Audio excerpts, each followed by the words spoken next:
বিসমিল্লাহির রহমানির রহিম। প্রিয় ছাত্রছাত্রী, আসসালামু আলাইকুম। আশা করি আল্লাহর রহমতে তোমরা সবাই ভালো আছো। আজকে আমরা পদার্থবিজ্ঞান প্রথম পত্রের দ্বিতীয় অধ্যায়ের ভেক্টরের ক্যালকুলাস অংশটা নিয়ে আলোচনা করব। এই অংশটা খুবই গুরুত্বপূর্ণ তোমাদের জন্য।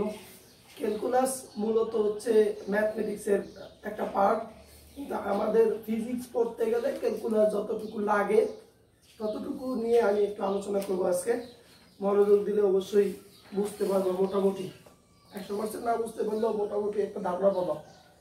যাই হোক, ক্যালকুলাস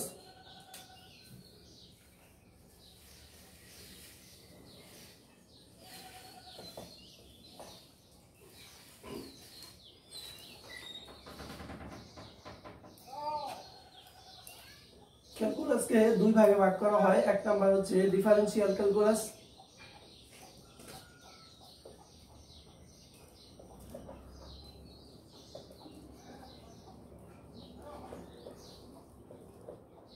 আর একটা অংশ হচ্ছে ইন্টিগ্রাল ক্যালকুলাস।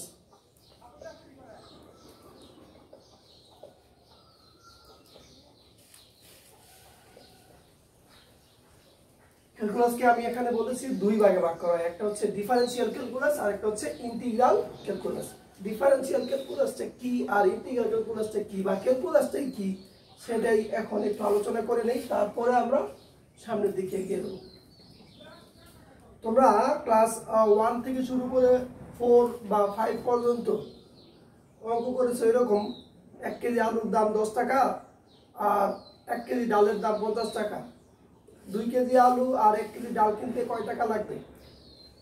এই ধরনের যে অঙ্কগুলো ছিল, অথবা তোমার বাবা তোমাকে 100 টাকা দিয়েছেন, তুমি একটা কলম কিনেছো, একটা খাতা কিনেছো আর 10 টাকার চকলেট খেয়েছো, কয় টাকা তোমার বাবার কাছে তুমি ফেরত দিবা? এখানে যে অঙ্কগুলো ছিল সেই অঙ্কগুলো ছিল এরকম।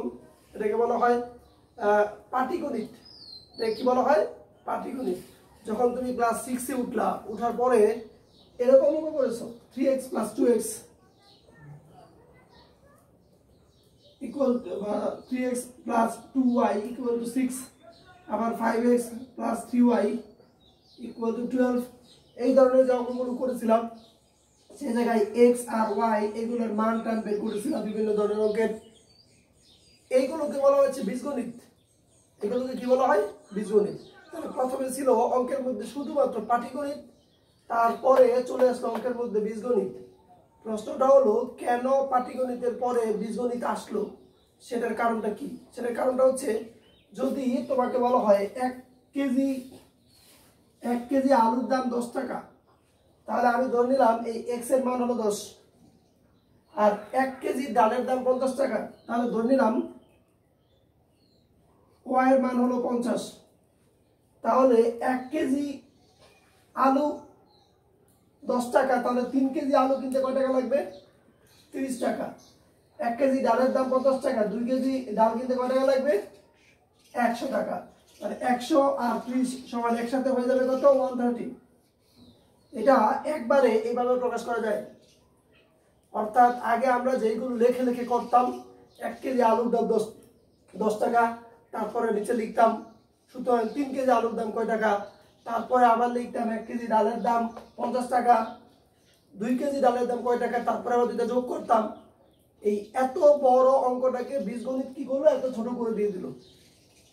এত ছোট করে এই অঙ্কটা করা যায়। তাহলে কেন বীজগণিত আসলো? এর কারণ হচ্ছে, আগে যে অঙ্কগুলো বড় বড় ছিল সেইগুলোকে সংক্ষেপে ছোট করে অল্প সময়ের মধ্যে কিভাবে করা যায়, সেই কারণে আসলো বীজগণিত। এবার যখন তোমরা ইন্টারমিডিয়েট উঠলা, তখন তোমরা নতুন আরেকটা শাখার সাথে পরিচিত হলা ম্যাথমেটিক্সে, সেটা হলো ক্যালকুলাস। প্রশ্ন হলো, ক্যালকুলাস কেন লাগবে? কারণটা কি? ক্যালকুলাস লাগবে এই কারণে, কিছু কিছু গাণিতিক সমস্যা আছে, যে সমস্যাগুলো বীজগণিত বা পাটিগণিতের মাধ্যমে যদি করতে চাও তাহলে অনেক বেশি সময় লেগে যেতে পারে, অথবা কোনো কোনো সমস্যার সমাধান তুমি সারা জীবনও করতে পারবে না। আর এই সমস্যাগুলো সমাধান করার জন্য মূলত আসলে হচ্ছে ক্যালকুলাস। আমি আবার বলি, কিছু কিছু সমস্যা আছে যে সমস্যাগুলো সমাধান করতে অনেক বেশি সময় লাগবে, অনেক বেশি খাতা কলম লাগবে। আবার কিছু কিছু সমস্যা আছে সারা জীবনে সমস্যা সমাধান করা যায় না। তো ওই সমস্যাগুলো সমাধান করার জন্য মূলত আসলে হচ্ছে ক্যালকুলাস। যদি বলা হয় কিভাবে এটা সম্ভব, আমি একটা ঢাকা শহরের উদাহরণ দিচ্ছি। ঢাকা শহরের উদাহরণ হচ্ছে এরকম, তোমাকে বলা হলো বিদেশি একটা সংস্থা ঢাকা শহরে যাদের বয়স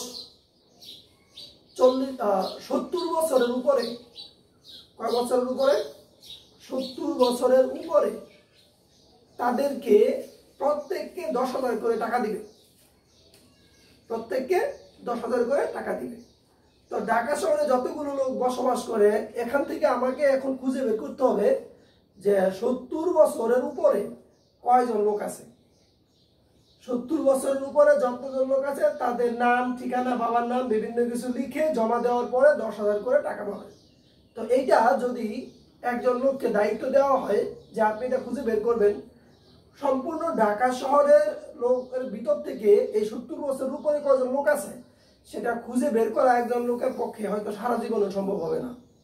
তখন কি করবে ওই লোক? তখন উনি যেটা করতে পারবে যে 1000 লোক একসাথে নিয়োগ দিবে।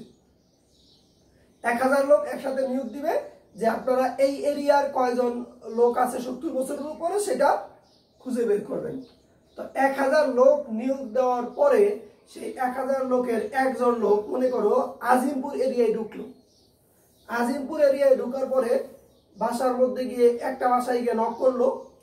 নক করার পরে বললো যে আমরা তো এরকম একটা সংস্থা থেকে এসেছি, তো আমরা আপনার সাথে একটু কথা বলতে চাই। গেট খোলার পরে মহিলা হয়তো বলবে যে না, এখন কথা বলার সময় নেই।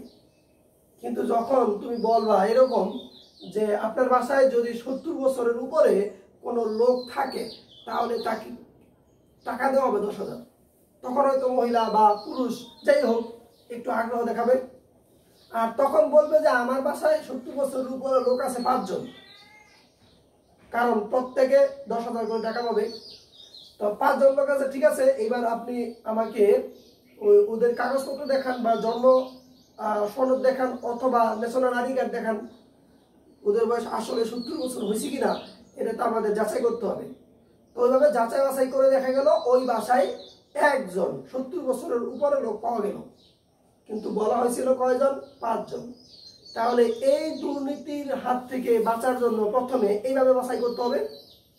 এইবার যদি মনে করে এমন হয় যে 1000 লোক নিয়োগ দেওয়া হলো, সেই 1000 লোকের মধ্যে কয়েকজন লোক এইরকম দুর্নীতিগ্রস্ত যে বাসায় গিয়ে বললো যে আপনার বাসায় তো একজন 70 বছরের লোক আছে, আপনি বলবেন 5 জন আছে। কয়জন আছে? 5 জন। তো তাদের জন্য ভুয়া সনদ টনদ ঠিক করে নিয়ে যাব। আপনি পাবেন 3 জনের টাকা আর 2 জনের টাকা আমি, কারণ একজন লিগাল আর যে 4 জন ছিল সেই 4 জনের 2 জনের টাকা আমি পাবো আর 2 জনের টাকা আপনি পাবেন। তাহলে এইভাবে যদি তাদের জরিপটা করা হয় তাহলে দেখা যাবে যে যেই জরিপ হওয়ার কথা ছিল তার 10% সঠিক নাই। তাহলে 1000 লোক নিয়োগ দিয়ে তাদেরকে নিয়ন্ত্রণ করা অনেক টাফ হয়ে গেল। আর তাদেরকে দুর্নীতিগ্রস্ত কিনা সেটাও যাচাই করা এতটা সহজ কাজ হবে না। তাহলে এটা কিভাবে করা হবে? সেটা করা হবে এই ক্যালকুলাসের মাধ্যমে। যদি মনে করো এই ঢাকা শহরটা এতটুকু বড় হয়, ঢাকা শহরটাকে কতগুলো ভাগে আমরা ভাগ করব এইভাবে। এই ঢাকা শহরকে কতগুলো ভাগে ভাগ করলাম এইভাবে, দেখো মনে করো এখানে 1000 ভাগে ভাগ করলাম। তো 1000 ভাগে ভাগ করার পরে আমরা লোক নিয়োগ দেব মাত্র 3 জন বা 5 জন। যে 5 জনকে আমরা সহজে নিয়ন্ত্রণ করতে পারবো, তারা মিথ্যা কথা চাইলেও বলতে পারবে না, এরকম একটা কি অবস্থা তৈরি করা যাবে। 4-5 জনকে নিয়ন্ত্রণ করা যতটা সহজ, 1000 লোককে নিয়ন্ত্রণ করা ততটা সহজ না। তো এইরকম 1000 ভাগে ভাগ করলাম আমরা ঢাকা শহরকে। তো এক একটা ভাগে 2টা 4টা বা 5টা বিল্ডিং করতে পারে। 2টা 4টা 5টা বিল্ডিং এর মধ্যে মনে করো আমরা এই জায়গায় একটা অংশের জরিপ করলাম, এই আমরা 5 জন যারা চিন্তা করেছি কোনো রকমের দুর্নীতি করা যাবে না। আবার এই জায়গায় একটা করলাম 2, এই জায়গায় একটা করলাম 3, 4, 5, 6। তাহলে মাঝে মাঝে থেকে আমরা যদি 10টা জায়গায় এই জরিপটা চালাই তাহলে মোটামুটি একটা ধারণা আমাদের হয়ে যাবে। তো টোটাল ঢাকা শহরকে এই যে ক্ষুদ্র ক্ষুদ্র অংশে ভাগ করলাম, সেই ভাগ করা হচ্ছে ডিফারেন্সিয়াল ক্যালকুলাসের কাজ। ভাগ করে কার কাজ? ডিফারেন্সিয়াল ক্যালকুলাসের কাজ হলো একটা জিনিসকে ক্ষুদ্র ক্ষুদ্র অংশে বিভক্ত করা। আর এই এক একটা অংশের জরিপ করার পরে যদি 10টা জায়গায় করি আমরা, তাহলে 10টার এভারেজ করে দিব। 10টার এভারেজ করে দেওয়ার পরে সবগুলোকে আমরা কি করে দেব? একত্রিত করে দেব। আর এই সবগুলোকে একত্রিত করে দেওয়ার কাজ হচ্ছে ইন্টিগ্রাল ক্যালকুলাসের কাজ। আর এই জায়গায় জরিপ করে যেটা পাওয়া যাবে সেটা ওই 1000 লোকের দুর্নীতির থেকে নিশ্চয়ই কম হবে। আর এটা মোটামুটি সঠিক একটা মান পাওয়া যাবে। তাহলে আমরা পরে বিদেশি সংস্থার কাছে আবেদন করতে পারবো যে এত টাকা লাগবে আমাদের এই ঢাকা শহরের লোকজনকে দিতে। এটা বিভিন্ন জায়গায় বিভিন্নভাবে ব্যবহার করা যায়। আমি জাস্ট একটু বোঝানোর জন্য এই উদাহরণটা দিলাম, অন্য কোনো পারপাসে না, শুধুমাত্র বুঝাইলাম যে আসলে ইন্টিগ্রাল ক্যালকুলাস আর ডিফারেন্সিয়াল ক্যালকুলাসের কাজ কি। মনে করো এটা একটা মার্কার, এটার যদি আমি প্রথমে ক্ষুদ্র ক্ষুদ্র অংশে ভাগ করি, এই ক্ষুদ্র ক্ষুদ্র অংশে ভাগ করা হচ্ছে ডিফারেন্সিয়াল ক্যালকুলাসের কাজ। আর পরে ক্ষুদ্র অংশগুলোকে একত্রিত করা হচ্ছে ইন্টিগ্রাল ক্যালকুলাসের কাজ। তাহলে বড় একটা সমস্যা যদি থাকে তাকে ক্ষুদ্র ক্ষুদ্র অংশে বিভক্ত করে ছোট করে তারপরে এটাকে সমাধান করা যায় সহজে ক্যালকুলাসের মাধ্যমে। এই জন্য আসলো নতুন করে ক্যালকুলাস। যাই হোক, এই ক্যালকুলাসের এত বড় সমস্যা আমরা এখন সমাধান করব না, কিন্তু একটু ধারণা দিলাম। আরো ডিটেলসে ধারণা দিবেন যারা ম্যাথমেটিক্স তোমাদেরকে পড়ান, তারা এটা সম্পর্কে আরো বিস্তারিত জানেন, এটা সম্পর্কে তোমাদের ধারণা দিবেন। এখন এই ডিফারেন্সিয়াল ক্যালকুলাস আর একটা হচ্ছে ইন্টিগ্রাল ক্যালকুলাস। এইবার এই ইন্টিগ্রাল ক্যালকুলাস আর ডিফারেন্সিয়াল ক্যালকুলাস বোঝার জন্য প্রথমে আমাদের লাগবে অপারেটর। অপারেটর দেখো, যে গাণিতিক চিহ্ন বা সংকেত এক রাশিকে অন্য রাশিতে পরিণত করে বা রূপান্তর করে তাকে অপারেটর বলে।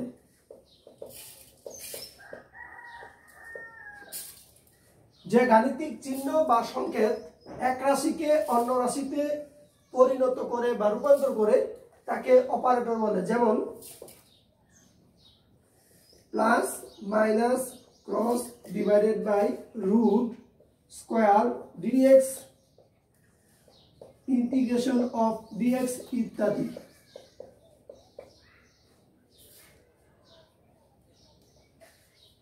এটাকে বলা হয় ডিফারেন্সিয়াল অপারেটর।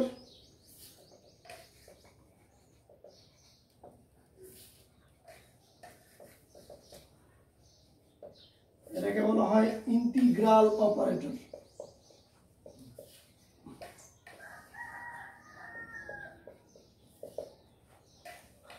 আমি আবার তোমাদেরকে একটু বুঝাই, খেয়াল করো।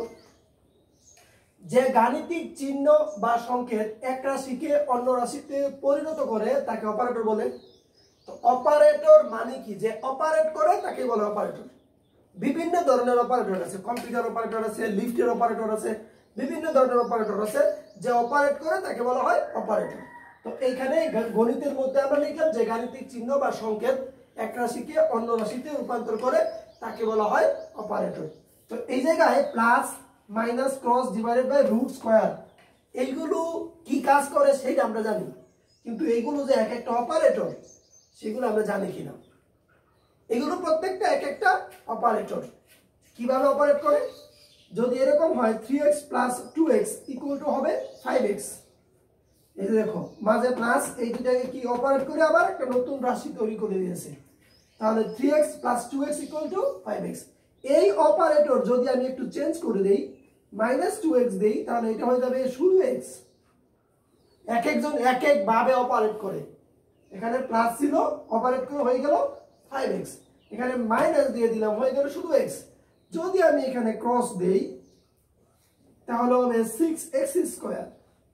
যদি এখানে আমি ডিভাইডেড বাই দেই, ভাগ চিহ্ন, তাহলে হবে 3/2। তাহলে দেখো এক একটার বৈশিষ্ট্য এক এক রকম।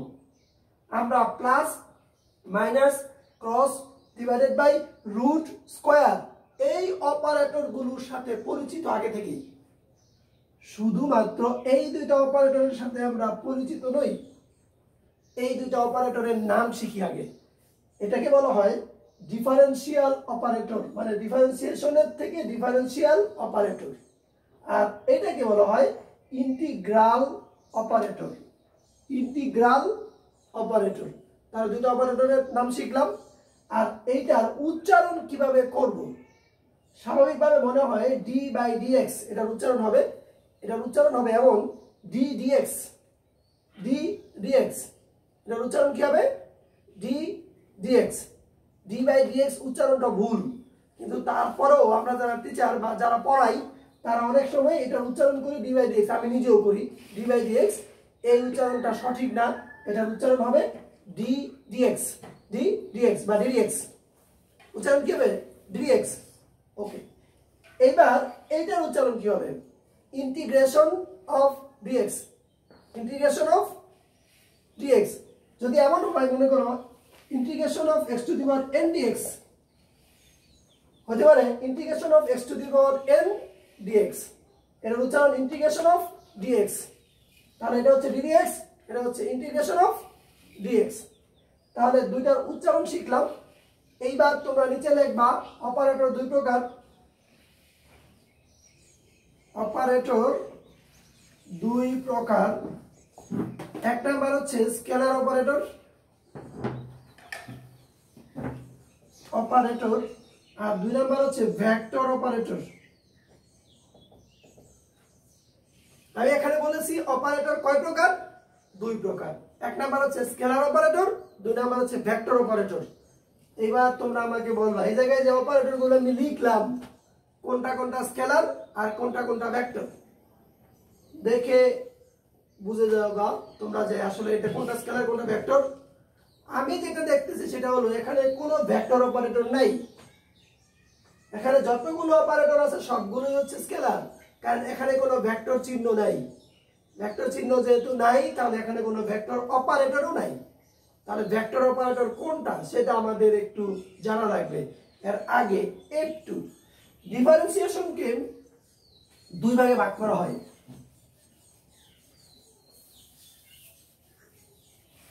ডিফারেন্সিয়েশনকে দুই ভাগে ভাগ করা হয়, একটা হচ্ছে ডিডিএক্স আর একটা হচ্ছে ডেল ডেল এক্স। এটা মূলত এরকম ছিল ডেল ডেল এক্স, এভাবে দেখা যায় ডেল ডেল এক্স বা ডেল ডেল এক্স। এটাকে বলা হয় ফুল ডিফারেন্সিয়েশন।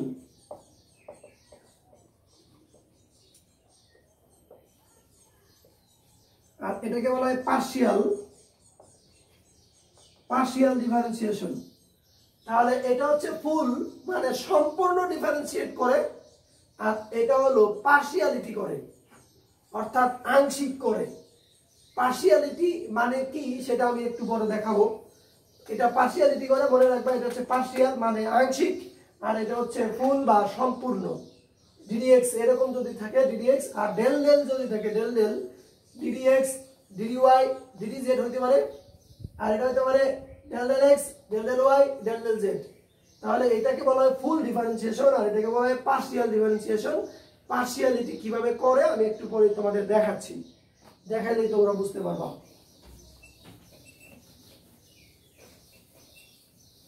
ক্লাসগুলো করার সময় ধৈর্য ধরে একটু শেষ পর্যন্ত দেখতে হবে, তাহলে মন্তব্য করা যাবে আসলে বুঝছি নাকি বুঝি নাই।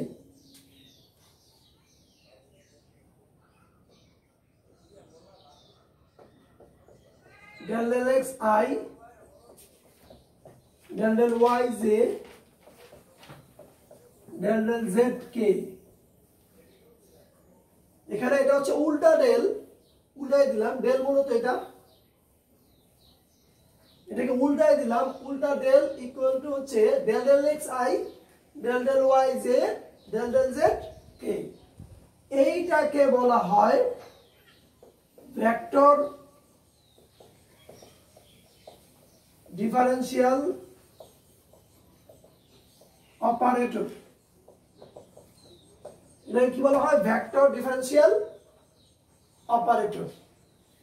ভেক্টর ডিফারেন্সিয়াল অপারেটর এটার নাম কেন হলো খেয়াল করে দেখো, এই নেবলা এই উল্টা ডেল এর ভিতরে আছে del del x, del del y, del del z. তাহলে ডেল ডেল এক্স এটা হলো ডিফারেন্সিয়াল অপারেটর, এই ডিফারেন্সিয়াল অপারেটরের সাথে আছে হচ্ছে আই, যেটা হচ্ছে একটা ভেক্টর।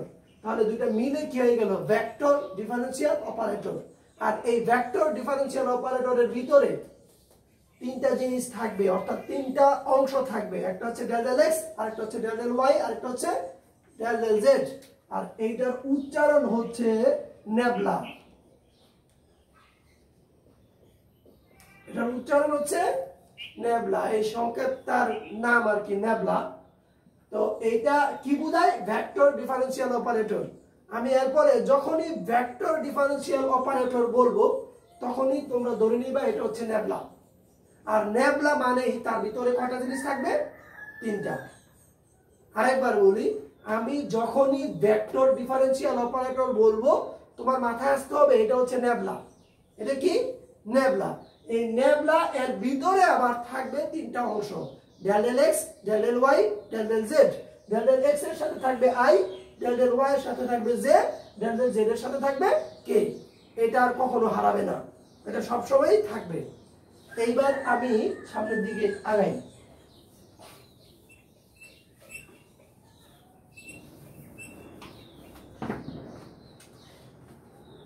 দুইটা সূত্র একটু লিখে নেই। DD x x to the power n equal to n x to the power n minus 1। আর এই জায়গায় ইন্টিগ্রেশনের আরেকটা সূত্র লিখবো, x to the power n dx x to the power n plus 1 divided by n plus 1.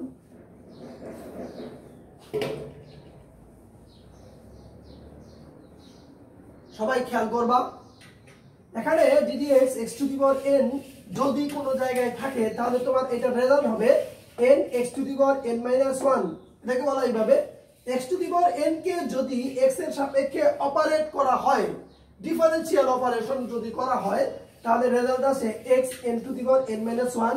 এটা ম্যাথমেটিক্সের মূল নিয়মে কিছু প্রমাণ আছে, সেই প্রমাণের মধ্যে তোমরা এই সূত্রটার প্রমাণ দেখতে পাবা।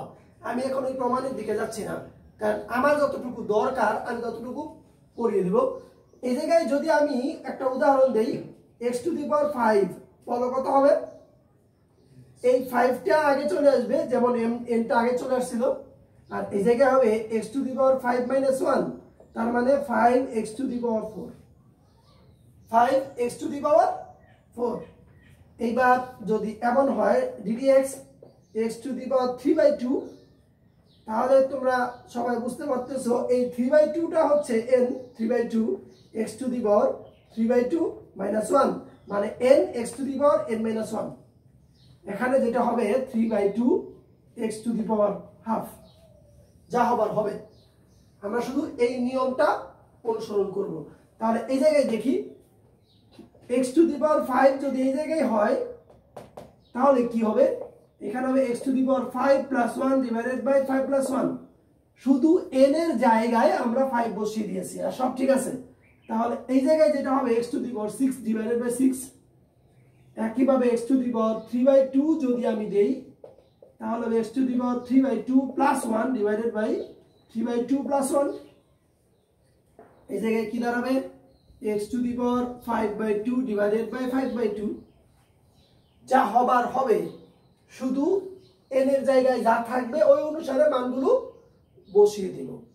আশা করি সবাই মোটামুটি বুঝতে পেরেছো। এইবার এই জায়গায় একটা কথা বলি আমি, এখানে বলা হচ্ছিল ডিফারেন্সিয়েশন মানে হচ্ছে ক্ষুদ্র ক্ষুদ্র অংশে ভাগ করা। এটাকে ক্ষুদ্র ক্ষুদ্র অংশে ভাগ করলাম ডিফারেন্সিয়েশন। আর ইন্টিগ্রেশন মানে হচ্ছে ক্ষুদ্র অংশগুলোকে জোড়া লাগানো। মনে করো এইটাকে যদি আমি 5টা ভাগে ভাগ করি তাহলে ডিফারেন্সিয়েশন করা হয়ে গেল। পরে যদি আবার ইন্টিগ্রেশন করি তাহলে সে আবার কি হয়ে যাবে? জোড়া লাগিয়ে আবার মার্কারের মতো হয়ে যাবে। এটাকে বলা হচ্ছে ইন্টিগ্রেশন। তাহলে দেখা যাচ্ছে ডিফারেন্সিয়েশন আর ইন্টিগ্রেশন হচ্ছে বিপরীত। একটা যদি তোমাকে উত্তর দিকে ধাক্কায় নিয়ে যায়, আরেকটা আবার দক্ষিণ দিকে নিয়ে আসবে, অর্থাৎ আগের জায়গায় নিয়ে আসবে। তার মানে ডিফারেন্সিয়েশন আর ইন্টিগ্রেশন হচ্ছে সম্পূর্ণ বিপরীত ঘটনা। কিভাবে বিপরীত? একটা পরীক্ষা করি। এবার মনে করো ddx x to the power 5, তার মানে হচ্ছে x টু দি পাওয়ার 5 এর উপর আমরা অপারেট করব, একবার ডিফারেন্সিয়েশন করব আরেকবার কি করব ইন্টিগ্রেশন করব, দেখব আবার x টু দি পাওয়ার 5 পাওয়া যায় কিনা। তাহলে x টু দি পাওয়ার 5 এর উপর অপারেট করলাম, এখানে কত হবে 5x টু দি পাওয়ার 4, কত হলো 5x টু দি পাওয়ার 4। যে রেজাল্টটা পাওয়া গেল তাকে এবার আমরা ইন্টিগ্রেশন করব 5x to the power 4 dx। তো এই জায়গায় 5টা হলো ধ্রুবক, ধ্রুবকটাকে আমরা বাইরে নিয়ে গেলাম, আর এখানে x to the power 4 dx এটাকে ইন্টিগ্রেশন করলে যেটা হবে x to the power 4 plus 1 এই সূত্র অনুসারে divided by 4 plus 1 equal to 5x to the power 5 divided by 5, এই 5 5 কাটা যায় সমান হলো x টু দি পাওয়ার 5। দেখো আমরা যেখান থেকে শুরু করেছিলাম x টু দি পাওয়ার 5, এটাকে একবার ডিফারেন্সিয়েশন করেছি, আরেকবার যা পেয়েছি তাকে ইন্টিগ্রেশন করেছি, আবার আগের জায়গায় চলে গেল। তাহলে ডিফারেন্সিয়েশন আর ইন্টিগ্রেশন যে বিপরীত সেটা আমরা এই জায়গায় বুঝলাম। এখন একটা কথা আছে, এই ইন্টিগ্রেশন করার সময় যদি লিমিট দেওয়া না থাকে তাহলে এখানে একটা ধ্রুবক যোগ করতে হয়। আমি এখানে ধ্রুবক একটা তো দিলাম না, সবার মধ্যেই বলে রাখি আমি, যদি ইন্টিগ্রেশনের লিমিট দেওয়া না থাকে তাহলে এইখানে একটা ধ্রুবক যোগ করতে হয়, আর যদি ইন্টিগ্রেশনের লিমিট দেওয়া থাকে তাহলে এখানে কোনো ধ্রুবক যোগ করতে হয় না। এই জায়গায় যেহেতু লিমিট বা সীমা, সীমা মানে নিচে একটা মান দেওয়া থাকবে উপরে একটা মান দেওয়া থাকবে, যেই সীমার মধ্যে ইন্টিগ্রেশন করতে হয় সেটা এখানে দেওয়া নাই, তাই এখানে কি করতে হবে ধ্রুবক যোগ করতে হবে। আমি শুধু সূত্রটা দেখিয়েছি, ধ্রুবকগুলো লিখি নাই। আশা করি মোটামুটি তোমরা একটু ধারণা পেয়েছো। এরপরে আমি এটা এখন প্র্যাকটিস করব, আরো একটু ক্লিয়ার হবা।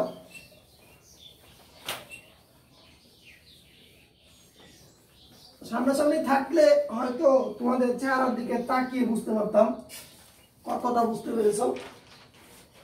এখন আশা করি বুঝতে পেরেছো। দেখি যেটা করবো আমরা এখন সেটা হলো গ্রেডিয়েন্ট।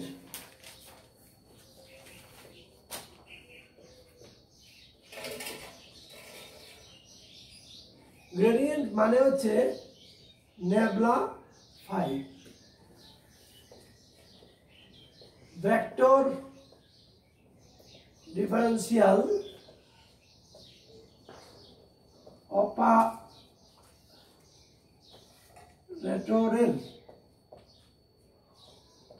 সাথে কোনো স্কেলার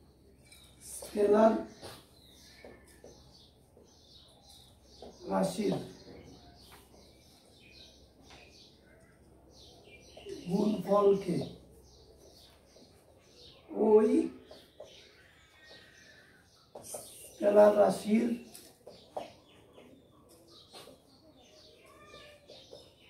গ্রেডিয়েন্ট বলে। ভেক্টর ডিফারেন্সিয়াল অপারেটরের সাথে কোন স্কেলার রাশির গুণফলকে ওই স্কেলার রাশির গ্রেডিয়েন্ট বলে। ধরি ফাই একটি স্কেলার রাশি, সুতরাং gradient of phi, gradient of phi কথাটার মানে হচ্ছে ফাই এর গ্রেডিয়েন্ট। এটাকে আমরা সংক্ষেপে লিখব এইভাবে গ্রেড ফাই, এটার মানে হচ্ছে নেবলা ফাই। সংজ্ঞা দিয়েছি আমি এটা, এই নেবলা হচ্ছে ভেক্টর ডিফারেন্সিয়াল অপারেটর, আর এর সাথে ফাইটা হলো একটা স্কেলার রাশি। তাহলে ভেক্টর ডিফারেন্সিয়াল অপারেটরের সাথে এই ফাই এর যে গুণন বা গুণফল সেটাকে বলা হবে এই ফাই এর গ্রেডিয়েন্ট। সেটাকে কি বলা হবে? ফাই এর গ্রেডিয়েন্ট। এই জায়গায় তোমরা এইভাবে বুঝবা যে ফাই এর গ্রেডিয়েন্ট মানে হচ্ছে ফাইকে নেবলা দ্বারা অপারেট করলে যে রাশিটা পাওয়া যাবে, ফাইকে নেবলা দ্বারা অপারেট করলে যে রাশিটা পাওয়া যাবে তাকেই বলা হবে ওই ফাই এর গ্রেডিয়েন্ট। আমি সংক্ষেপে বোঝানোর জন্য যেভাবে বলেছি সেটা হলো এই নেবলা আর ফাই দুটার গুণফলই হচ্ছে গ্রেডিয়েন্ট। কার গ্রেডিয়েন্ট? স্কেলার রাশির গ্রেডিয়েন্ট। এখান থেকে কিন্তু অনেকগুলো প্রশ্নের উত্তর পাওয়া যায়। গ্রেডিয়েন্ট কার হয়, স্কেলারের নাকি ভেক্টরের? অবশ্যই স্কেলার রাশির। কার গ্রেডিয়েন্ট হয়? স্কেলার রাশির। এবার একটা স্কেলার রাশির সাথে যদি একটা ভেক্টর গুণ করা হয় তাহলে সেটা কি স্কেলার থাকে না ভেক্টর হয়ে যায়? অবশ্যই ভেক্টর হয়ে যায়। একটা স্কেলারের সাথে একটা ভেক্টর গুণ করলে সেটা কি হয়ে যাবে? একটা ভেক্টর হয়ে যাবে। তাহলে এই জায়গায় যেটা পাওয়া গেল সেটা হলো ফাই হলো একটা স্কেলার রাশি, আর ফাইকে যদি আমি নেবলা দ্বারা অপারেট করি তাহলে যে রেজাল্টটা পাওয়া যায় তাকে বলা হবে গ্রেডিয়েন্ট। কার গ্রেডিয়েন্ট? ফাইয়ের গ্রেডিয়েন্ট। কার গ্রেডিয়েন্ট? ফাইয়ের গ্রেডিয়েন্ট। তো এই সংকেতটা লিখে দেওয়ার পরে তোমরা নিশ্চয়ই বাকি আরো দুইটা সংজ্ঞা আছে, সেই দুইটা সংজ্ঞাও নিজেরা দিতে পারবে আশা করি। তো আমি এটা দিয়ে এখন একটা অঙ্ক করব, তারপরে সামনের দিকে এগোবো।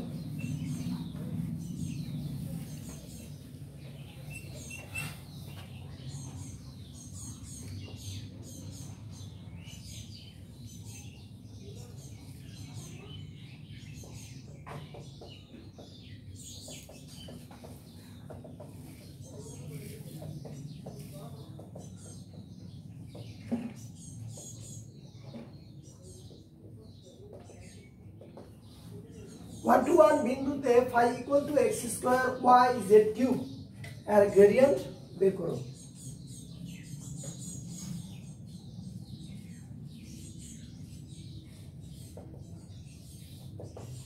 আমরা জানি grad phi equal to nabla phi. Nabla মানে হচ্ছে ডেল ডেল এক্স আই, এটা বলেছিলাম, del del y j del del z k. আর এখানে ফাই মানে হচ্ছে x square y z cube. তোমাদেরকে আমি আগে বলেছিলাম ক্লাস করার সময় অবশ্যই খাতার কলম সাথে নিয়ে বসতে হবে, কারণ ধারাবাহিকভাবে যদি খাতা কলমে মানে খাতায় যদি না লিখো তাহলে একটু আগে কি করেছিল সেটা আবার ব্যাক করতে হবে, খুঁজে বের করতে হবে, তারপর দেখতে হবে। আর এগুলো ধারাবাহিকভাবে লেখা থাকলে পেজুলটাই দেখতে পারবা। তাহলে দেখো নেবলার ভিতরে কি ছিল? Del del x i del del y j del del z k. আর এই জায়গায় ফাই এর জায়গায় হচ্ছে x square y z cube. এই জায়গায় এই অংশটা হচ্ছে স্কেলার, এই অংশটা হচ্ছে ভেক্টর। এর মাঝে ডট দিলাম নাকি ক্রস দিলাম নাকি কিছু দিলাম না, কোনো কিছু আসে যায় না। কেবলমাত্র যদি দুইটাই ভেক্টর থাকে তাহলে চিন্তা ভাবনা করে আমাদের মাঝে ডট ক্রস অথবা কোনো চিহ্ন দিতে হবে। যেহেতু এখানে আবার মাইনাস দিয়ে দিও না, যে স্যার যেহেতু বলছে ডট দিলাম নাকি ক্রস দিলাম নাকি কিছু দিলাম না সমস্যা নেই, তাহলে আমি ইচ্ছা করে প্লাস দিয়ে দিলাম, তাহলে আবার কিন্তু ঝামেলায় পড়ে যাবো আমি। এটা করা যাবে না। এখানে দেখো গুণফল বুঝাচ্ছে। এইবার যেহেতু এই x square y z cube এটার সাথে গুণ, তাহলে বীজগণিতের নিয়ম অনুসারে সবার সাথেই গুণ হবে। লিখে দিলাম x square y z cube i del del Y x square y z cube j del del z x square y z cube k. একসাথে লিখে দিলাম। এখানে দেখো আমি জাস্ট সবার সাথে গুণ করে দিলাম, কোনো ধরনের পার্শিয়ালিটি এখনো পর্যন্ত করি নাই। এই অংশটা ভালো করে বোঝার জন্য লেখা বন্ধ করে দাও, পরে লিখবা, এর আগে একটু ভালো করে বুঝে নাও। এই জায়গায় কার সাপেক্ষে আমরা ডিফারেন্সিয়েশন করব? এক্স এর সাপেক্ষে। আমি একটু আগে বলেছিলাম যে এটা হলো পার্শিয়াল ডিফারেন্সিয়েশন, অর্থাৎ সে পার্শিয়ালিটি করে। পার্শিয়ালিটি কিরকম সেটা আমি একটু বুঝিয়ে দিই তোমাদের। পার্শিয়ালিটি হচ্ছে এমন যে আমার ক্লাসে 50 জন স্টুডেন্ট আছে, এই 50 জন স্টুডেন্টকে আমি যদি চকলেট খাওয়াইতে চাই তাহলে এক প্যাকেট চকলেট নিয়ে আসলাম, সবাইকে একটা একটা করে দিয়ে দিলাম। আমি কোনো পার্শিয়ালিটি করি নাই, কিন্তু আমার কাছে 50 জন স্টুডেন্ট আছে, এর মধ্যে একটা মেয়ে, ওই মেয়ের মা এক প্যাকেট চকলেট নিয়ে আসলো, চকলেট নিয়ে এসে ওই মেয়ের কাছে দিয়ে চলে গেল, বাকি সবগুলো ছেলে মেয়ে শুধু তাকাই রইল। তাহলে এই জায়গায় কি হয়ে গেল? পার্শিয়ালিটি হয়ে গেল। শুধু একজন পাইলো আর কেউ পায়নি। আমি যখন চকলেট দিব তখন কোনো পার্শিয়ালিটি হবে না, কিন্তু যখন কোনো গার্ডিয়ান চকলেট দিবে তখন কি হবে? পার্শিয়ালিটি হবে। পার্শিয়ালিটি বুঝো তো, পক্ষপাতিত্ব। তাহলে এই জায়গায়ও পক্ষপাতিত্ব হয় কিরকম ভাবে দেখি। এখানে এক্স এর সাপেক্ষে ডিফারেন্সিয়েশন করব। যখন এক্স এর সাপেক্ষে ডিফারেন্সিয়েশন করব তখন শুধু এক্স কে ডিফারেন্সিয়েট করা হবে, বাকি কাউকেই ডিফারেন্সিয়েট করা হবে না। অর্থাৎ ওই যে একজনকে শুধু চকলেট দেওয়া হবে। তাহলে এক্স বাদ দিয়ে বাকি যেগুলো থাকবে তাদেরকে আমি আগে নিয়ে আসবো, cube i del x x square. তাহলে এখানে এক্স কে শুধু ডিফারেন্সিয়েট করা হবে, বাকি সবাইকে কি করলাম সামনে নিয়ে আসলাম। আর এই জায়গায় বলো কাকে ডিফারেন্সিয়েট করা হবে, শুধু ওয়াই কে। তাহলে হবে x square z cube j del del y y. এই জায়গায় কি হবে x square y k del del z z cube. এইবার হলো আমাদের আসল কাজ। এই জায়গায় ছিল এইরকম, ddx যদি x স্কোয়ার হয়, সূত্র অনুসারে আমি আবার সূত্র লিখে দেই, ddx x to the power n equal to n x to the power n minus 1, n x to the power n minus 1। তাহলে এটা কত হবে 2 x to the power 2 minus 1 মানে হচ্ছে x টু দি পাওয়ার 1 মানে হচ্ছে 2x। কত হবে 2x। যদি এমন হয় ddx শুধু x থাকে তাহলে কি হবে, এই জায়গায় পাওয়ার আছে 1, পাওয়ার কত আছে 1। তাহলে যদি আমি এই 1টা আগে নিয়ে আসি, x এর পাওয়ার 1 কমে যাবে, তাহলে 1 মাইনাস 1 সমান হবে x টু দি পাওয়ার 0 সমান হবে 1। x টু দি পাওয়ার 0 মানে কত হবে 1। তাহলে এই জায়গায় দুটো জিনিস শিখলাম, ddx x স্কয়ার মানে 2x, আর ddx শুধু x যদি থাকে এটা রেজাল্ট হয়ে যাবে 1। dy বলবা, dy শুধু y যদি থাকে এখানে হবে 1। এখানে d বা ডেল এটার মধ্যে তেমন কোনো পার্থক্য নাই। পার্থক্য কোন জায়গায় করেছে দেখো, যদি এখানে d থাকতো তাহলে সবাইকে অপারেট করতো, x y z সবাইকে কি করতো অপারেট করতো। আর এখানে ডেল থাকার কারণে শুধু একজনকে অপারেট করবে, কাকে x কে। এখানে ডেল থাকার কারণে এখানে y আছে, কাকে অপারেট করবে শুধু y কে। এখানে z থাকার কারণে শুধু z কে। কিন্তু সূত্রটা হচ্ছে আগেরটাই, সূত্র আগেরটাই। তাহলে এই জায়গায় বলো y z কিউব i, এখানে কত হবে 2x। এই যেটা 2টা আগে চলে আসবে, পাওয়ার 1 কমে যাবে, হবে 2x। এই জায়গায় হবে x square z cube z, এখানে কত হবে dy y সমান 1, তাহলে এখানে হবে 1। আর এই জায়গায় হবে x স্কয়ার y কে, এটা কত হবে 3টা আগে চলে আসবে, পাওয়ার 1 কমে যাবে, হবে x z স্কয়ার। 3 আগে চলে আসলো, z এর পাওয়ার 3 ছিল, 1 কমে গেল, হয়ে যাবে স্কয়ার। একটু সাজিয়ে লিখি, grad phi equal to 2xy z cube i, এটা হবে x square z cube z, এটা হবে 3x square y z square k। তাহলে আমাদের গ্রেডিয়েন্ট বের করা শেষ। গ্রেডিয়েন্ট বের করার শেষে আমাদের এই দিকে একটু তাকাইতে হবে। বলছে 1 2 1 বিন্দুতে এত এর গ্রেডিয়েন্ট বের করো। তাহলে 1 2 1 বিন্দুতে কথাটার মানে কি, এখানে x এর মান হলো 1, y এর মান 2, z এর মান 1। তাহলে এবার লিখবো আমরা 1 2 1 বিন্দুতে grade phi equal to 2 into 1 into 2 into 1 cube into I, 1 square into 1 cube into z, 3 into 1 square into 2 into 1 square k। সুতরাং গ্রেড phi equal to এখানে হবে 2 গুণে 4 i, এখানে হবে j, আর এখানে হবে 6 k। তাহলে 1 to 1 বিন্দুতে phi equal to এত এর গ্রেডিয়েন্ট আমরা বের করে ফেলেছি। এইবার তোমাদের একটা এইচডব্লিউ দিব আমি।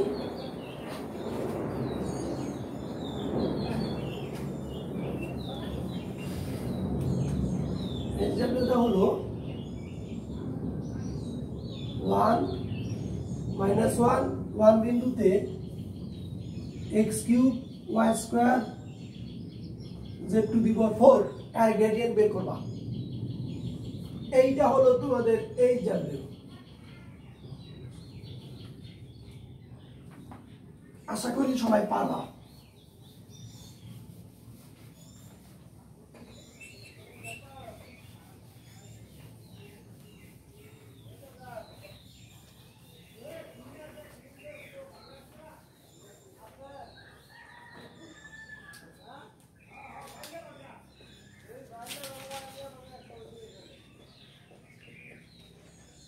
ডাইভারজেন্স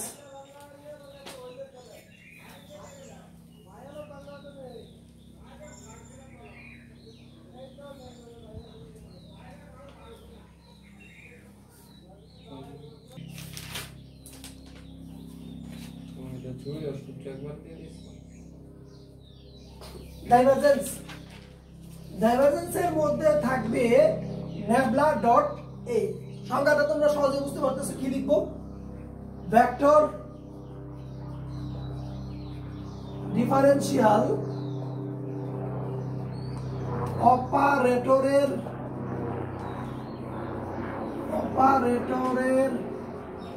সাথে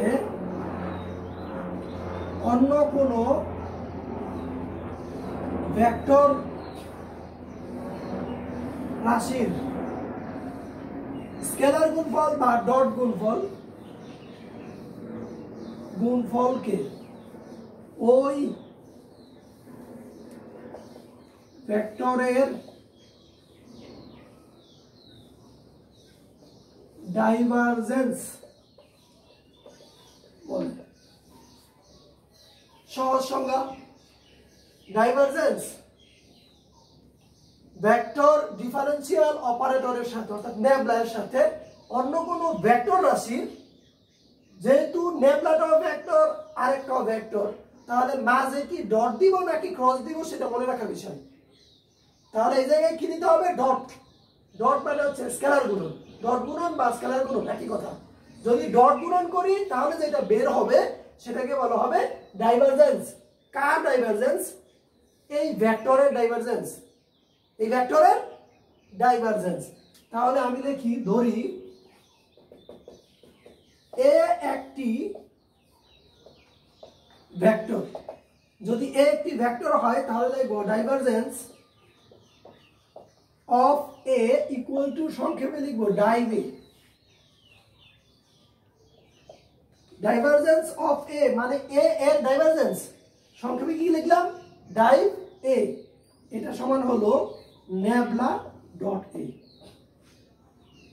মাঝে অবশ্যই ডট চিহ্ন দিতে হবে, ডট চিহ্ন না দিলেই ভুল হয়ে যাবে। তাহলে ডাইভারজেন্স আমরা শিখে গেলাম। এবার শিখবো কার্ল।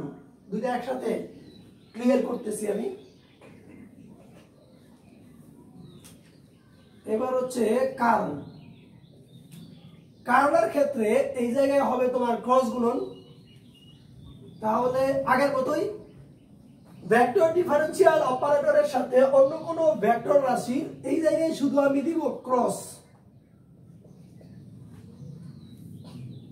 গুণফলকে ওই ভেক্টরের কি বলে? কার্ল বলে। যদি আমি কার্ল লিখি তাহলে এখানে হবে কার্ল অফ এ, এখানে হবে শুধু কার্ল এ, এখানে হবে ক্রস এ। মনে রাখার উপায়, কার্ল মানে হচ্ছে নেবলা ক্রস এ, আর ডাইভারজেন্স মানে হচ্ছে নেবলা ডট এ। মনে থাকবে কিভাবে? এই দুটার মধ্যে প্যাচ লাগবে, মনে রাখার উপায় আমি বলে দিচ্ছি। ডাইভ এখানে আমরা এভাবে লিখি ডিআইবি আর এখানে লিখি সিইউআরএল। তাহলে ডাইভ লিখতে ডি লাগে, ডি ডি মানে ডট, আর কার্ল লিখতে লাগে সি, সি মানে cross. D dot C cross, উল্টাপাল্টা হওয়ার কোনো সুযোগ এই জায়গায় নাই। আর একটা গ্রেডিয়েন্ট, গ্রেডিয়েন্টে ছিল শুধুমাত্র স্কেলার রাশি, গ্রেডিয়েন্ট কার ছিল শুধুমাত্র স্কেলার রাশি। আর ভেক্টর রাশির দুইটা, একটা ডট গুণন আর একটা ক্রস গুণন। ডট হলে ডাইভ ডাইভারজেন্স আর ক্রস হলে curl. D dot C cross মনে রাখবা, ডি ডট সি ক্রস, আশা করি মনে থাকবে। এবার এটা দিয়ে অঙ্ক করব আগের মতোই, একসাথে দুইটা অঙ্ক করে দিব এবং একসাথে দুইটা এইচডব্লিউ দিয়ে দেব।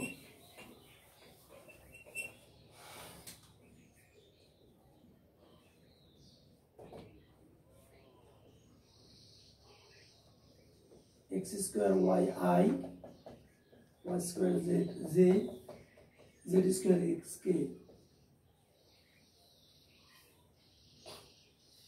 এক নাম্বার 1 1 -1 বিন্দুতে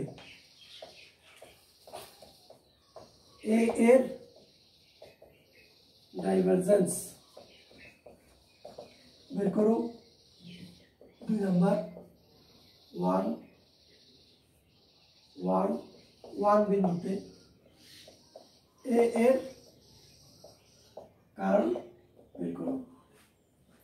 তা দুইটা জিনিস, একটা ভেক্টর দেওয়া আছে, এক নম্বরে আমরা বলেছি 1 1 -1 বিন্দুতে a ডাইভারজেন্স বের করো, আর দুই নম্বরে বলেছি 1 1 1 বিন্দুতে a এর কার্ল বের করো। দুইটাই করব আমরা এখন। এক নাম্বার আমরা জানি dive a equal to nabla dot a। আগের মতোই নেবলার মান আমরা বসিয়ে দেই, del del x i del del y z del del z k, মাঝে ডট দিলাম। এবার এর মান বসিয়ে দিব x square y i y square z z z square x k। এইবার মাঝে যদি ডট গুণন থাকে তাহলে নিয়মটা কি?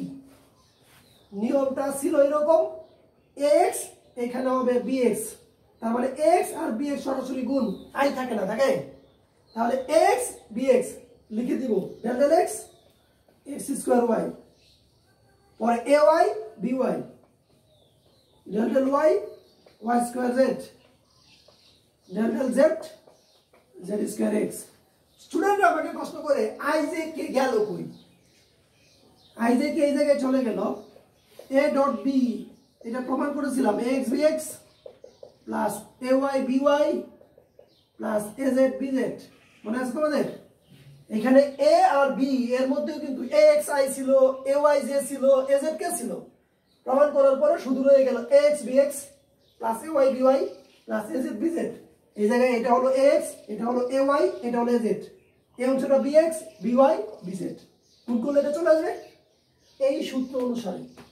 এবার একটু আগে যে নিয়ম করেছি সেই নিয়মটাই ফলো করব। এখানে x আছে, তাহলে x টা ডান পাশে থাকবে, y টাকে আগে নিয়ে আসবো, y del del x x square. এই জায়গায় কি আছে y, তাহলে z টা আগে চলে আসবে, del del y y square. এখানে হবে x del del z z square.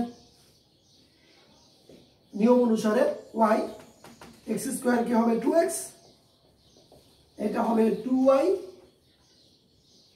এটা হবে 2z। 2 যদি কমন নেই xy plus yz plus zx, এটা হলো আমাদের ডাইভারজেন্স। এটা কি ডাইভারজেন্স, কিন্তু 1 1 -1 বিন্দুতে, তাহলে দেখব 1 1 -1 বিন্দুতে div a ইকুয়াল টু 2 বসিয়ে দিলাম, x এর মান 1, y এর মান 1 প্লাস y এর মান 1, z এর মান -1 জেড এর মান -1, এক্স এর মান 1। তাহলে এখানে কি দাঁড়ায় 2 1 -1 -1। তাহলে 1 1 কাটা দিলে -1 থাকে, সমান হয়ে যাবে -2। ডাইভ এ এর মান কত আসলো -2। তাহলে তোমাদের কাছে আমার প্রশ্ন, একটা ভেক্টর রাশির যখন তুমি ডাইভারজেন্স বের করবা, রেজাল্টে কি স্কেলার হবে নাকি ভেক্টর হবে? অবশ্যই হবে স্কেলার। এটা আমরা আগেই জানি, ডট গুণন করলে স্কেলার পাওয়া যায়। স্কেলার পাইলে সেটাকে বলে ডট গুণন। তাহলে ডট গুণন মানে স্কেলার গুণন, স্কেলার গুণন করলে অবশ্যই কি হবে? স্কেলার হবে। তাহলে ডাইভারজেন্সের মাধ্যমে আমরা কি করতে পারি?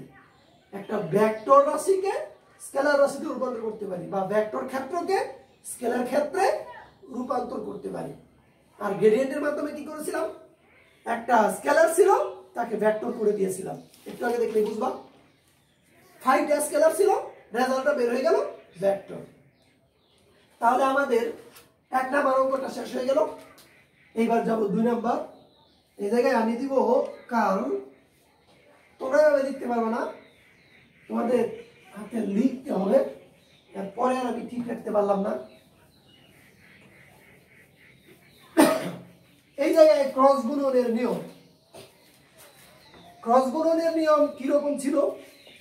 I J K X del del X, A Y del del Y, A Z del del Z, BX X square Y, BY হচ্ছে ওয়াই স্কোয়ার জেড, আর বিজেড হলো জেড স্কোয়ার এক্স।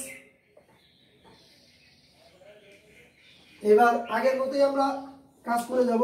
আই যদি কমন নেই, এই লাইনটা বাদ, এটার সাথে এটা গুণ করো, del del Y Z square X, minus দিয়ে এটার সাথে এটা গুণ করো, del del Z Y square Z. একটা শেষ। এইবার যাব জে। জের ক্ষেত্রে আমরা জানি মাইনাস নিতে হয়, মাইনাস নিলাম। এবার মাঝেরটা বাদ দাও, এটার সাথে এটা গুণ করবা, del del X Z square X minus, এবার ডেল ডেল জেড, এই জায়গায় হবে এক্স স্কোয়ার ওয়াই প্লাস এই জায়গায় হবে কে, একদম লাস্ট কলামটা বাদ দিলাম, এটার সাথে এটা del del X Y square Z minus, এটার সাথে এটা গুণ করো, del del Y x square Y. এইবার লেখা বন্ধ রাখতে হবে, কারণ একটু বুঝতে হবে, বুঝে তারপরে সামনের দিকে আগাও। এই আইটা লিখে দিলাম আমি। এই জায়গায় তাকাও, ওয়াই এর সাপেক্ষে, ওয়াই এর সাপেক্ষে যখন আমরা করবো, এখানে ওয়াই আছে কি? একটা গার্ডিয়ান আসলো এক প্যাকেট চকলেট নিয়ে, আমার রুমে এসে দেখলো তার মেয়ে এই রুমে নাই, তাহলে কি গার্ডিয়ান চকলেট দিবে? চকলেট কি করবে? ফেরত নিয়ে যাবে। যদি তার মেয়ে এই জায়গায় নাই, সাথে ওই জায়গায় চকলেট দিবে না, পার্সিয়ালিটি করে। এটা পার্সিয়াল ডিফারেন্সিয়েশন। পার্সিয়ালিটি করে কার জন্য? তার নিজের জন্য। তাহলে এখানে ওয়াই এর সাপেক্ষে, এখানে তো ওয়াই নাই, অর্থাৎ তার মেয়ে এখানে নাই, তাহলে সে কাউকে চকলেট দিবে না। অর্থাৎ সবগুলোকে যদি ধ্রুবক ধরা হয়, তাহলে এটা রেজাল্ট হইবে 0। আমাদের এরকম হলে সুবিধা। তাহলে এইটা দিবে না কাউকে, যদি না দেয়, এটা হলো সম্পূর্ণটা ধ্রুবক ম্যাথমেটিক্সের ভাষায়। আর একটা ধ্রুবককে ডিফারেন্সিয়েশন করলে আসবে 0। তাহলে এটা সম্পূর্ণটা কি হয়ে গেল? 0 হয়ে গেল। এইবার মাইনাস দিলাম, এখানে কার সাপেক্ষে হবে? জেড এর সাপেক্ষে। ওয়াই কে আগে চলে আসবে, ওয়াই স্কোয়ার। জেড কে যদি ডিফারেন্সিয়েট করি কত হবে? 1। তাহলে এই জায়গায় 1 মাইনাস জে দিলাম। দেওয়ার পরে এই জায়গায় দেখো তো কার সাপেক্ষে হবে? এক্স এর সাপেক্ষে। তাহলে এখানে জেড স্কোয়ার আগে চলে আসবে, আর এক্স কে করলে হবে কত? 1। বলো পরেরটা কত হবে? 0। কারণ এই জায়গায় পার্সিয়ালিটি করার সুযোগ পাচ্ছে না, জেড এখানে নাই। এইবার এটার দিকে তাকাও, কে এটার দিকে তাকাইলে দেখো এই জায়গায় এক্স নাই, 0। এরকম 0 হলে তো সুবিধা আমাদের লিখতে। মাইনাস দিলাম এখানে y সাপেক্ষে, তাহলে এখানে হবে x স্কয়ার ইনটু 1 শেষ হয়ে গেল। আমি এই গ্যাপটাতে লিখি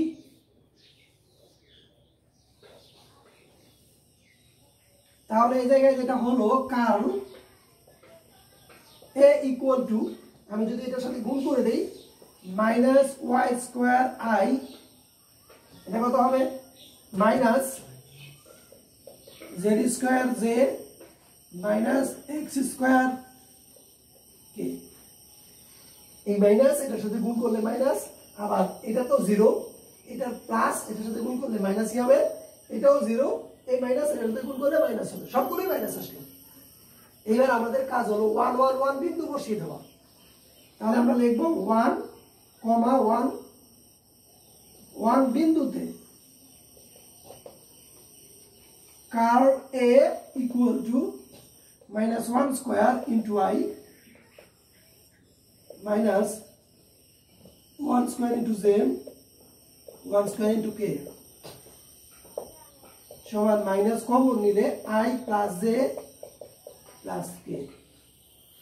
তোমরা আবার দুই একজন চালাক স্টুডেন্ট আছো, তারা যে ভুলটা করো সেটা হলো এখানে যেহেতু মাইনাস 1 এর উপরে স্কয়ার প্লাস হয়ে যাবে না, এই মাইনাস কিন্তু এই মাইনাস, যদি মাইনাস 1 এর উপর স্কয়ার থাকতো তাহলে আমি এইভাবে লিখতাম ব্র্যাকেট দিয়ে, তখন দুইটা মাইনাস 1 হইতো। সুতরাং এইটা হবে না।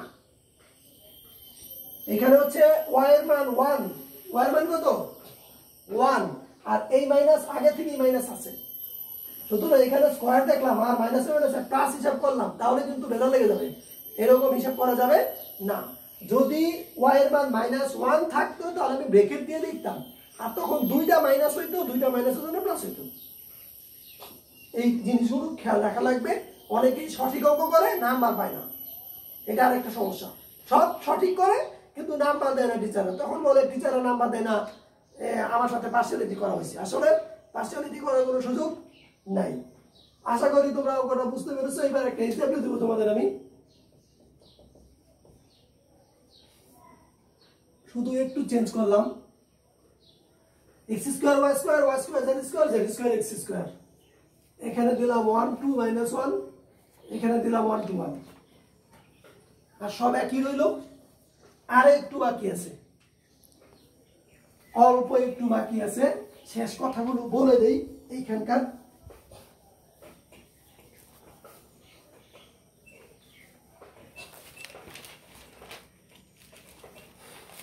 চারটা শর্ত লিখো।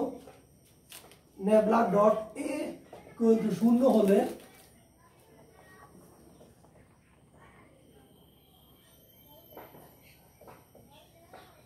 সলিনয়েডাল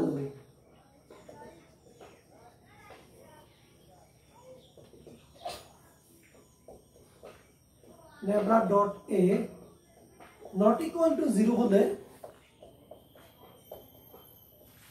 সলিনয়েডাল নয়। নেবলা ক্রস এ শূন্য হলে অঘূর্ণনশীল।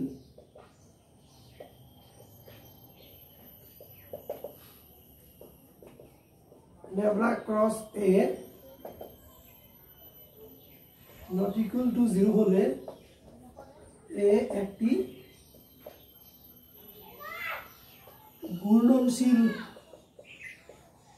ভেক্টর। এই চারটা শর্ত দিয়ে তোমাদের অঙ্ক আসবে। যদি কোনো জায়গায় একটা ভেক্টর দেওয়া থাকে, এটা হইতে পারে এ, হইতে পারে বি, হইতে পারে এরকম ভি ভেক্টর, হইতে পারে ভেক্টর, যাই হোক, যদি বলে ভেক্টরটি কি সলিনয়েডাল নাকি সলিনয়েডাল নয়, তখন তুমি এটা ডট গুণন বের করবা। কি বের করবা? এই ডট গুণন কার সাথে? নেবলার সাথে। যদি এটার রেজাল্ট 0 হয় তাহলে বলে দিবা সলিনয়েডাল ভেক্টর, আর যদি 0 না হয় তাহলে বলে দিবা সলিনয়েডাল নয়। একইভাবে এই ভেক্টরগুলোকে বলতে পারে ভেক্টরগুলো কি ঘূর্ণনশীল নাকি অঘূর্ণনশীল, তখন তুমি ক্রস গুণন বের করবা। ক্রস গুণন করে যদি 0 হয় তাহলে বলে দিবা অগুণনশীল মানে ঘুরে নাই। আর যদি নট ইকুয়াল টু 0 হয় অর্থাৎ শূন্য বাদ দিয়ে অন্য কোনো সংখ্যা হয় তাহলে বুঝবা গুণনশীল। তাহলে এই চারটা শর্ত দিয়ে অঙ্ক আসবে। এবার তোমাদের একটু প্রশ্ন আছে, উত্তরগুলো দিয়ে নেই, সরাসরি হলে বেশি ভালো হইতো। এখানে তারপর একটু বলে দেই সলিনয়েডাল কিভাবে বুঝলেন স্যার? আপনি ডট গুণন বের করলেন 0 হলো, সলিনয়েডাল কিভাবে বুঝলেন? কারণটা ছোট্ট একটা বুঝার জন্য বলতেছি, অ্যাকুরেট ভেক্টর এটা ঘুরিয়ে দেখিয়ে দেখানো যাবে না, বুঝার জন্য বলছি। সলিনয়েড মানে কি? পেঁচানো তার। সলিনয়েড মানে হচ্ছে পেঁচানো তারের কুণ্ডলী। সলিনয়েড মানে পেঁচানো তারের কুণ্ডলী। যদি আমি এখান থেকে শুরু করি, এখান থেকে ভাগ করতে করতে যদি এই জায়গায় চলে আসি তাহলে রেজাল্ট কত হবে? 0। আর রেজাল্ট 0 হলেই এটাকে বলা হবে সলিনয়েডাল। রেজাল্ট 0 হইলেই বলা হবে সলিনয়েডাল। 0 না হলে সলিনয়েডাল নয়, অন্য কোনো আকৃতির হইতে পারে, অন্য কোনো প্রকারের হইতে পারে, শুধু আমরা বুঝবো সলিনয়েডাল নয়। এবার ন্যাভলাক্রস এ সমান যদি 0 হয় তাহলে অগুণনশীল কেন? এই জায়গায় ক্রস গুণনের অঙ্ক আমরা করেছিলাম এইভাবে, একটা এ আর একটা হলো বি। এখানে যদি এ ক্রস বি করি আমরা তাহলে একটা সি ভেক্টর পেয়েছিলাম। এই সি ভেক্টরের দিক কোন দিকে ছিল? এটা ছিল এ এবং বি এর লম্ব বরাবর, এ এবং বি এর লম্ব বরাবর। এইবার এ থেকে বি তে ঘুরানো হলেই কেবল স্ক্রুটা লম্ব বরাবর বাইরের দিকে চলে আসে। আর যদি ঘুরানো না হয় তাহলে স্ক্রুটা বাইরে আসবে। তো এখান থেকে এইখানে যদি আমি ঘুরাই তাহলে স্ক্রুটা বাইরে আসবে, আর যদি আমি না ঘুরাই তাহলে স্ক্রুটা বাইরে আসবে না। এটা তো ক্লিয়ার। এবার আমি যদি বলি এখানে রেজাল্ট হলো 0, রেজাল্ট কি? তাহলে ঘুরানোই হয়নি, তাহলে কি করা হয়নি? এটাতে ঘুরাইলে তো লব্ধি বরাবর হবে, কিন্তু যদি নাই ঘুরাই তাহলে লব্ধি বরাবর কোনো সরণ বা কোনো ধরনের কিছুই থাকবে না। তাহলে এই জায়গায় যদি 0 হয় তাহলে আমরা বলে দিব অগুণনশীল মানে ঘুরে না। আর যদি 0 না হয় অন্য কোনো মান হয় তাহলে বলে দিব ঘুরে। তাহলে কে ঘুরে? এই এ ভেক্টরটা ঘুরে। আমি আবারও বলে দেই, এখানে আমি এ লিখলাম, এর জায়গায় বি হইতে পারে, বি হইতে পারে, এফ হইতে পারে, এ হইতে পারে, বিভিন্ন কিছু হইতে পারে। প্রশ্নের মধ্যে যা দেওয়া থাকবে যদি গুণন আর অগুণন দিয়ে হয় তাহলে তোমরা ক্রস গুণন করবা, আর যদি সলিনয়েডাল বলে তাহলে ডট গুণন করবা। যদি রেজাল্ট 0 হয় বলে দিবা এ ভেক্টরটি একটি সলিনয়েডাল ভেক্টর, আর যদি না হয় তাহলে সলিনয়েডাল নয়। ক্রস গুণন করলে 0 হলে অগুণনশীল মানে ঘুরে নাই, 0 না হলে ঘুরে বা গুণনশীল। আশা করি ক্যালকুলাসের অংশটা তোমরা মোটামুটি বুঝতে পেরেছো। তারপরে যখন সামনাসামনি হবে তখন আরো ভালো বোঝানোর চেষ্টা করবো। সবাই ভালো থাকবা, সুস্থ থাকবা। আল্লাহ হাফেজ।